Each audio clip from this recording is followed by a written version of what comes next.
Welcome back to my new video. तो आज का वीडियो में मैं ये बताने वाला हूँ कि भोजपुरी इंडस्ट्री का या पूरा ऑल ओवर इंडिया में बात की जाए यदि ट्रेंडिंग स्टार को लेके, तो ओरिजिनल ट्रेंडिंग स्टार जो है ना भाई, वो सौरभ जोशी है। आप लोग तो उसका ब्लॉग देखते ही होंगे कि कितना मतलब यूनिक होता है उसका ब्लॉग। तो मैं इसलिए नहीं बोलता हूँ कि यूनिक है उसका ब्लॉग, इसीलिए वो ट्रेंडिंग स्टार है।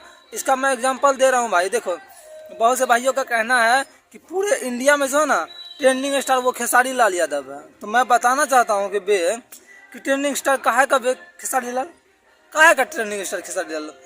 देखो, ट्रेंडिंग स्टार किसको बोला जाता है जानते हो?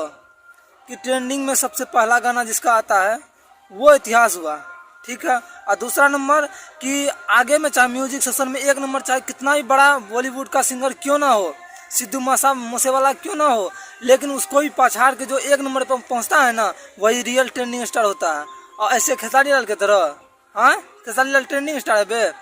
खेसारी लाल का जो सॉन्ग आता है ना, और आगे में यदि सलमान खान का सॉन्ग रहेगा एक नंबर पे ट्रेंडिंग में, तो मिजाल नहीं है खेसारी लाल का गाना सलमान भाई का गाना उतार के वो एक नंबर पहुंच जाएंगे।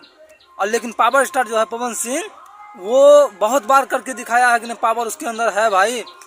चाहे उधर जो है ना शाहरुख खान, सलमान खान, जितना भी बड़ा बड़ा बॉलीवुड का हस्ती सब है ना, उसका गाना रहता है, फिल्म का ट्रेलर सब रहता है ना ट्रेंडिंग में, लेकिन वहाँ पे यदि पावर स्टार आ गया है, यदि पवन सिंह आ गया अपना रूल पे, तो सबको निकाल के भाई पवन सिंह एक नंबर पे जाता है। देखो अगले वीडियो में, तब तक लिए लव यू गाइस।